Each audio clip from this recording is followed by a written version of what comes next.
ಏನೋ ಇದ್ರೆ ಸಾಕು ನಿಮ್ಮ ಬಾತ್ರೂಮ್ ಪಳ ಅಂತ ಹೊಳೆಯುತ್ತೆ. ಹಾಗಿದ್ರೆ ಬನ್ನಿ ನನ್ನ ಚಾನಲ್ಗೆ ನಿಮ್ಮೆಲ್ಲರಿಗೂ ಸ್ವಾಗತ ಸ್ನೇಹಿತರೆ.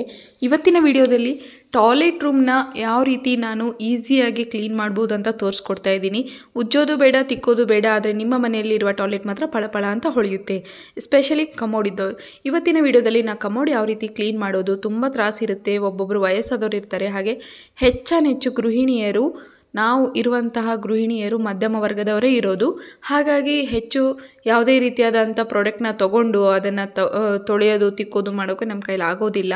ಅದರಲ್ಲೂ ಕೆಮಿಕಲ್ಸ್ ಎಲ್ಲ ಜಾಸ್ತಿ ಇರುವಂಥದ್ದು. ಈಗ ನಾವು ಕೆಮಿಕಲ್ ಫ್ರೀ ಇರುವಂಥದ್ದನ್ನೇ ಜಾಸ್ತಿ ಯೂಸ್ ಮಾಡಬೇಕಾಗತ್ತೆ.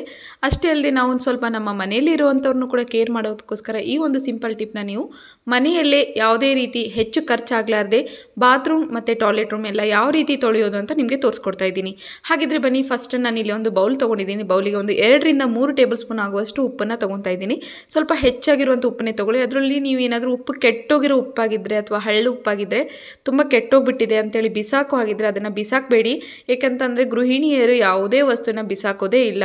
ಅದನ್ನು ನಾವು ಯಾವ ರೀತಿ ಉಪಯೋಗ ಮಾಡ್ಕೋಬೇಕು ಅನ್ನೋದನ್ನು ನೋಡ್ಕೋಬೇಕಾಗುತ್ತೆ. ಈಗ ಉಪ್ಪೇನಿದೆ ಕೆಟ್ಟೋಗ್ಬಿಟ್ಟಿದೆ, ತುಂಬ ಕಲ್ಲಾಗ್ಬಿಟ್ಟಿದೆ, ಬಿಸಾಕ್ಬಿಡೋಣ ಅನ್ನೋರು ಅದನ್ನು ಬಿಸಾಕಬೇಡಿ. ಈ ರೀತಿ ಮಾಡ್ಕೊಳ್ಳಿ. ತುಂಬ ಅಂದರೆ ತುಂಬ ಈಸಿಯಾಗಿ ನಿಮ್ಮ ಟಾಯ್ಲೆಟ್ ರೂಮ್ ಪಳ ಅಂತ ಹೊಳೆಯುತ್ತೆ. ನಾನಿಲ್ಲಿ ಒಂದು 2 ರಿಂದ 3 ಟೇಬಲ್ ಸ್ಪೂನ್ ಆಗುವಷ್ಟು ಉಪ್ಪನ್ನ ತೊಗೊಂಡಿದ್ದೀನಿ. ಹಾಗೆ ಒಂದೇ ₹1 ಶಾಂಪೂನ ತೊಗೊಂಡಿದ್ದೀನಿ. ಹೆಚ್ಚು ಶಾಂಪು ಬೇಕಾಗೋದಿಲ್ಲ, ₹1 ಶಾಂಪು ಇದ್ದರೆ ಸಾಕು. ಶಾಂಪು ಎದಕ್ಕೆ ಯೂಸ್ ಮಾಡ್ತಾ ಇದ್ದೀವಿ ಅನ್ನೋದಕ್ಕೆ, ಒಂದು ಕರೆ ಕಟ್ಟಿರುವ ಹಳದಿ ಕರೆ ಕಟ್ಟಿಬಿಟ್ಟಿರುತ್ತೆ ಟಾಯ್ಲೆಟ್ ರೂಮ್. ನಾವು ತಿಂಗಳಿಗೆ 1 ಸತಿ ತೊಳಿತಾ ಇದ್ದೀವಿ, 15 ದಿವಸಕ್ಕೆ 1 ಸತಿ ತೊಳಿತಿದ್ವಿ, ದಿನನಿತ್ಯ ತೊಳಿತೀವಿ ಅಂದರೂ ಕೂಡ ಕರೆ ಕಟ್ಟುತ್ತೆ. ಯಾಕಂದರೆ ಕಂಟಿನ್ಯೂ ಯೂಸ್ ಮಾಡೋದ್ರಿಂದ ಎಂಥ ಬಾತ್ರೂಮ್ ಆದರೂ ಸ್ವಚ್ಛವಾಗಿ ಇಟ್ಕೊತೀವಿ ಅಂದರೂ ಕೂಡ ಸ್ವಲ್ಪ ಹೊಲಸಾಗೆ ಆಗುತ್ತೆ. ಸೊ ಹಾಗಾಗಿ ಹಳದಿ ಕಲರ್ ಕರೆ ಕಟ್ಟಿರುವಂತಹ ಟಾಯ್ಲೆಟ್ ಏನಿದೆ, ಸೊ ಅದಕ್ಕೆ ಕ್ಲೀನಿಂಗ್ ಆಗೋಕ್ಕೋಸ್ಕರ ನಾನಿಲ್ಲಿ ಶಾಂಪೂನ ತೊಗೊಂಡಿದ್ದೀನಿ. ಹಾಗೆ ಸ್ವಲ್ಪ ಸ್ಮೆಲ್ ಕೂಡ ಚೆನ್ನಾಗಿರುತ್ತೆ ಅಂತ ತೊಗೊಂಡಿದ್ದೀನಿ. ಇದಕ್ಕೆ ಮೇನ್ ಇಂಗ್ರೀಡಿಯೆಂಟ್ ಬಂದುಬಿಟ್ಟು ಇನೋ. ಹೌದು, ಇನೋ ಹಾಕೊಂಡ್ಬಿಟ್ರೆ ಸಾಕು, ನಿಮ್ಮ ಅರ್ಧಕ್ಕರ್ಧ ಭಾಗದ ಕೆಲಸಗಳು ಮುಗಿದೋಗ್ಬಿಡುತ್ತೆ. ಉಜ್ಜೋದು ಬೇಡ, ತಿಕ್ಕೋದು ಬೇಡ, ತೊಳೆಯೋದು ಬೇಡ. ಜಸ್ಟ್ ನೀರು ಹಾಕಿಬಿಟ್ಟು ಪ್ರೆಸ್ ಮಾಡ್ಕೊಂಡ್ಬಿಟ್ರೆ ಸಾಕು. ನಿಮ್ಮ ಟಾಯ್ಲೆಟ್ ರೂಮ್ ಯಾವ ರೀತಿ ಇರುತ್ತೆ ಅಂದರೆ, ಹೊಸದಾಗಿ ತೊಗೊಂಡಿದ್ದಾಗ ಯಾವ ರೀತಿ ಇರುತ್ತೋ ಅದೇ ರೀತಿ ಆಗುತ್ತೆ. ಇಲ್ಲಿ ನೋಡಿ, ಸ್ವಲ್ಪ ನಾನು ಇನೋ ಹಾಕಿದ ತಕ್ಷಣವೇ ಬುರುಕು ಸ್ಟಾರ್ಟ್ ಆಗಿದೆ. ಇದರಲ್ಲಿರುವಂಥ ಉಪ್ಪಾಗಿರ್ಬೋದು ಅಥವಾ ಶಾಂಪೂ ಆಗಿರ್ಬೋದು, ಇನೋ ಹಾಕಿದ ತಕ್ಷಣವೇ ಬುರುಕು ಸ್ಟಾರ್ಟ್ ಆಗಿದೆ. ಸೊ ಈ ರೀತಿ ಬುರುಗು ಏನಿದೆ ಅದನ್ನು ಇನ್ನೂ ಸ್ವಲ್ಪ ಚೆನ್ನಾಗಿ ಬುರುಗು ಬರೋ ಥರ ನಾವೇ ಕೈಯಿಂದ ಕಲಿಸ್ಕೋಬೇಕು. ಇದಕ್ಕೆ ಯಾವುದೇ ರೀತಿ ನೀರು ಹಾಕಿಲ್ಲ ನಾನು. ಜಸ್ಟ್ ಇದನ್ನು ಹಾಗೆ ತುಂಬ ಚೆನ್ನಾಗಿ ಕೈಯಿಂದನೇ ಮಾಡ್ತಾಯಿದ್ದೀನಿ, ಸ್ವಲ್ಪ ಉಬ್ಬಿ ಚೆನ್ನಾಗಿ ಬರಲಿ ಬುರುಗು ಅಂತೇಳಿ. ಇದನ್ನು ನೀವು ನಿಮ್ಮ ಗ್ಯಾಸ್ ಕಟ್ಟೆಯಲ್ಲಿರುವಂತಹ ಬ್ಲ್ಯಾಕ್ ಏನಾಗಿರುತ್ತಲ್ವ ಗ್ಯಾಸ್ ಕಟ್ಟೆ ಹತ್ರ, ಅಲ್ಲಿ ಕೂಡ ಹಾಕ್ಕೋಬೋದು. ಇದು ಇಷ್ಟೇ ಹಾಕ್ಕೋಬೇಕು, ಇದಕ್ಕೆ ನೀರು ಹಾಕೋಬಾರ್ದು. ಲಿಕ್ವಿಡ್ ಏನು ಗಟ್ಟಿಯಾಗಿರುವ ಲಿಕ್ವಿಡ್ ಮಾಡ್ಕೊಂಡಿದ್ದೀನಲ್ಲ ಅದನ್ನು ಹಾಕಿಬಿಟ್ಟು ನೀವು ಗ್ಯಾಸ್ ಕಟ್ಟೆ ತೊಳೆದ್ರು ಅಷ್ಟೇ ಶೈನಿಂಗ್ ಕೂಡ ಚೆನ್ನಾಗಿ ಬರುತ್ತೆ, ಹಾಗೆ ಚೆನ್ನಾಗಿ ಕ್ಲೀನ್ ಆಗುತ್ತೆ. ನಾನು ಇಲ್ಲಿ ಶಾಂಪೂ ಮತ್ತು ಇನೋ ಏನಿದೆ ಅದನ್ನು ಹಾಕ್ಕೊಂಡಿದ್ದೀನಿ. ಸೊ ಉಪ್ಪು ಹಾಕ್ಕೊಂಡಿದ್ದೀನಿ. ಉಪ್ಪು ಕೂಡ ಅಷ್ಟೇ ನಮ್ಮ ಒಂದು ಟಾಯ್ಲೆಟ್ ರೂಮ್ನಲ್ಲಿ ಇರುವಂಥ ಹೊಲ್ಸ್ ಏನಿದೆ ಅದನ್ನು ಡೀಪಾಗಿ ಕ್ಲೀನ್ ಮಾಡುತ್ತೆ. ಸೊ ಹಾಗಾಗಿ ಉಪ್ಪು ಇಂಪಾರ್ಟೆಂಟ್ ಆಗುತ್ತೆ. ಹಾಗೆ ನಾನು ನಿಮಗೆ ಮೊದಲೇ ಹೇಳಿರೋ ಹಾಗೆ ಶಾಂಪೂ ಏನಿದೆ ಸ್ವಲ್ಪ ಶೈನಿಂಗ್ ಕೊಡುತ್ತೆ, ಹಾಗೆ ಸ್ಮೆಲ್ ಕೂಡ ಚೆನ್ನಾಗಿರುತ್ತೆ. ಇನೋದಲ್ಲಿ ಕರೆ ಕಟ್ಟಿರುವಂಥ ಎಲ್ಲ ಹೊಲ್ಸ್ಗಳನ್ನು ನಾವು ತೆಗೆಯೋಕೆ ಆಗುತ್ತೆ.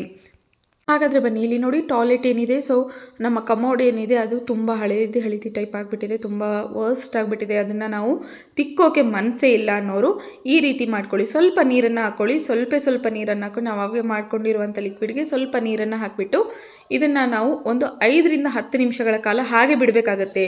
ಯಾವುದೇ ರೀತಿ ನೀವು ಬ್ರಷ್ ಹಚ್ಚಿ ಯೂಸ್ ಮಾಡಿ ತೊಳೆಯೋದು ಬೇಡ. ಈ ರೀತಿ ನೀವು ಮಾಡೋದ್ರಿಂದ ನಿಮ್ಮ ಟಾಯ್ಲೆಟ್ ರೂಮ್ ಆಗಿರ್ಬೋದು ಅಥವಾ ಬಾತ್ರೂಮ್ ಆಗಿರ್ಬೋದು ಪ್ರತಿಯೊಂದು ಕೂಡ ಅಷ್ಟೇ, ಎಷ್ಟೇ ಹೊಲಸಾಗಿದ್ರೂ ಎಲ್ಲವೂ ಕ್ಲೀನ್ ಆಗಿಬಿಡುತ್ತೆ. ಹೆಚ್ಚು ಸಮಯ ತೊಗೊಳೋದಿಲ್ಲ. ಈಗ ನೋಡಿ ನಾನು ಹಾಕಿದ್ದೀನಲ್ಲ, ಇದು ಬುರುಗು ಎಷ್ಟು ಚೆನ್ನಾಗಿ ಬರುತ್ತೆ ಅಂತಂದರೆ ನಿಮ್ಮ ಬಾತ್ರೂಮ್ ಕೂಡ ಅಷ್ಟೇ, ಟಾಯ್ಲೆಟ್ ರೂಮ್ ಕೂಡ ಅಷ್ಟೇ, ಸ್ಮೆಲ್ ಕೂಡ ಚೆನ್ನಾಗಿರುತ್ತೆ. ಹಾಗೆ ಇದನ್ನೇ ನೀವು 15 ದಿವಸಕ್ಕೆ ಒಂದು ಟೈಮ್ ಮಾಡಿಕೊಂಡ್ರೆ ಸಾಕು.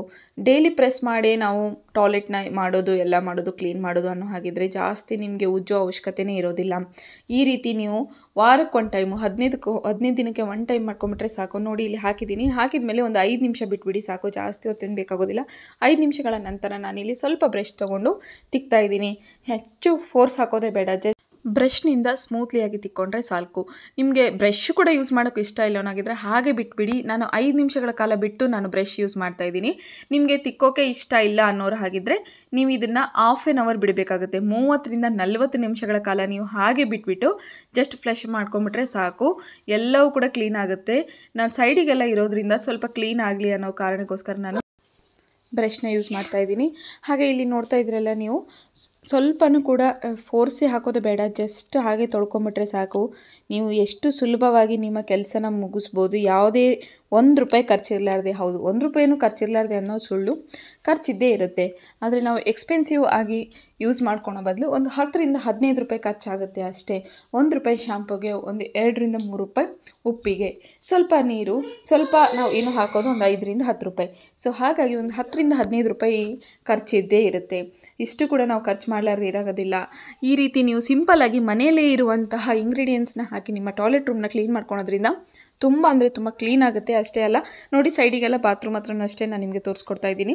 ಜಸ್ಟ್ ನಾನು ಅವಾಗೆ ಹಾಕಿರುವ ಲಿಕ್ವಿಡ್ ಏನಿದೆ ಅದನ್ನು ಹಾಕಿದ ಮೇಲೆ ಸ್ವಲ್ಪ ಬ್ರಷ್ ಮಾಡ್ಕೊಂಬಿಟ್ರೆ ಸಾಕು. ಸ್ವಲ್ಪ ಹಲ್ಕ ತೊಳ್ಕೊಬೇಕಾಗತ್ತೆ. ಈ ರೀತಿ ಮಾಡ್ಕೊಂಡ್ಬಿಟ್ಟು ಸ್ವಲ್ಪ ಏನಾದರೂ ಜಾಸ್ತಿ ಹೊಲಸಿತ್ತಂದರೆ ಒಂದು ಅರ್ಧ ತಾಸು ಬಿಡಿ, ಜಾಸ್ತಿ ಹೊತ್ತೇನು ಬೇಡ, ಒಂದು ½ ಆನ್ ಅವರ್ ಬಿಟ್ಬಿಟ್ಟು ನೀವು ತೊಳ್ಕೊಂಡ್ರೆ ಸಾಕು, ಈಸಿಯಾಗಿ ಕ್ಲೀನ್ ಆಗುತ್ತೆ. ಸ್ನೇಹಿತರೆ, ಗೃಹಿಣಿಯರೇ, ಮಧ್ಯಮ ಕುಟುಂಬದಲ್ಲಿರುವ ಪ್ರತಿಯೊಬ್ಬರಿಗೂ ಅಷ್ಟೇ ಎಷ್ಟು ಇಂಪಾರ್ಟೆಂಟು ಹಣ ಅನ್ನೋದು ಎಲ್ಲರಿಗೂ ಗೊತ್ತಿದೆ. ಸಿಂಪಲ್ ಆಗಿರುವಂತಹ ಮನೆಯಲ್ಲೇ ಇರುವಂಥ ಇಂಗ್ರೀಡಿಯೆಂಟ್ಸಿಂದ ಯಾವುದೇ ಆಗಿರ್ಬೋದು, ಒಂದು ಬಾತ್ರೂಮ್ ಆಗಿರ್ಬೋದು, ಟಾಯ್ಲೆಟ್ ಆಗಿರ್ಬೋದು, ಅಷ್ಟೇ ಅಲ್ಲ ಖರ್ಚು ಮಾಡುವಂಥ ಪ್ರತಿಯೊಂದು ವಿಷಯದಲ್ಲಿ ಕೂಡ ಅಷ್ಟೇ ಕಮ್ಮಿ ಮಾಡೋದನ್ನು ನಾವು ಕಲಿತೀವಿ. ಹಾಗೆ ಮುಂದೆ ಅದನ್ನು ನಡೆಸ್ಕೊಳ್ತಾ ಹೋಗ್ತೀವಿ. ತುಂಬ ಜನ ನಾನು ಹಿಂದಿನ ವಿಡಿಯೋದಲ್ಲಿ ನಾನು ಟಾಯ್ಲೆಟ್ ಕ್ಲೀನಿಂಗ್ ಹಾಕಿರೋದ್ರಿಂದ ತುಂಬ ಒಳ್ಳೆಯ ರೆಸ್ಪಾನ್ಸ್ ಬಂದಿದೆ, ಒಳ್ಳೆಯ ಕಮೆಂಟ್ಸ್ ಬಂದಿದ್ದಾವೆ. ಇದೇ ರೀತಿ ಇನ್ನೂ ಹೆಚ್ಚೆಚ್ಚು ವೀಡಿಯೋಸ್ ಮಾಡಿ ಅಂತ ಕೂಡ ಕಮೆಂಟ್ ಮಾಡಿದ್ದಾರೆ. ಎಲ್ಲರಿಗೂ ಧನ್ಯವಾದಗಳು. ಈ ಒಂದಿಷ್ಟು ವೀಡಿಯೋಸ್ನ ನೋಡಿ ನೀವು ನಿಮ್ಮ ಪ್ರೋತ್ಸಾಹ ನನಗೆ ನೀಡಿದ್ದಕ್ಕೆ ನಿಜವಾಗ್ಲೂ ತುಂಬ ಒಳ್ಳೆಯ ರೆಸ್ಪಾನ್ಸ್ ಕೂಡ ಬಂದಿದೆ ನನಗೆ. Thank you. ಹಾಗೆ ಯಾರೆಲ್ಲ ನನ್ನ ಚಾನಲ್ನ ಮೊದಲ ಬಾರಿಗೆ ನೋಡ್ತಿದ್ರು, ಪ್ಲೀಸ್ ನನ್ನ ಚಾನಲ್ನ ಸಬ್ಸ್ಕ್ರೈಬ್ ಆಗೋದನ್ನು ಮರಿಬೇಡಿ. ಹಾಗೆ ಪಕ್ಕದಲ್ಲಿರುವ ಬೆಲ್ ಐಕಾನ್ನ ಕ್ಲಿಕ್ ಮಾಡಿ, ಅದರಿಂದ ನಿಮಗೆ ಫಸ್ಟು ನೋಟಿಫಿಕೇಷನ್ ಸಿಗುತ್ತೆ. ಎಲ್ಲರಿಗಿಂತ ಮುಂಚೆ ನೀವು ವಿಡಿಯೋನ ನೋಡ್ಬೋದು. ಹಾಗೆ ನೋಡಿ, ಈಗ ನಾನು ಬಾತ್ರೂಮ್ ಕೂಡ ಕ್ಲೀನ್ ಮಾಡ್ಕೊಂಡಿದ್ದಾಯಿತು. ಕೆಳಗಡೆ ಟಾಯ್ಲೆಟ್ ರೂಮ್ ಆಯಿತು, ಮತ್ತು ಕೆಳಗಡೆ ಅಂತ ಇರುವಂಥ ಟೈಲ್ಸ್ ಏನಿದಾವೆ ಅವನ್ನೆಲ್ಲವೂ ಕ್ಲೀನ್ ಆಗಿದ್ದಾವೆ. ಜಸ್ಟ್ ಒಂದು ಸ್ವಲ್ಪ ಫ್ಲಶ್ ಮಾಡಿಬಿಡಿ ಸಾಕು, ಎಷ್ಟು ನೀಟಾಗಿ ಕಾಣ್ತಾ ಇದೆ ನೋಡಿ. ಉಜ್ಜೋದು ಬೇಡ, ತಿಕ್ಕೋದು ಬೇಡ, ಕ್ಲೀನ್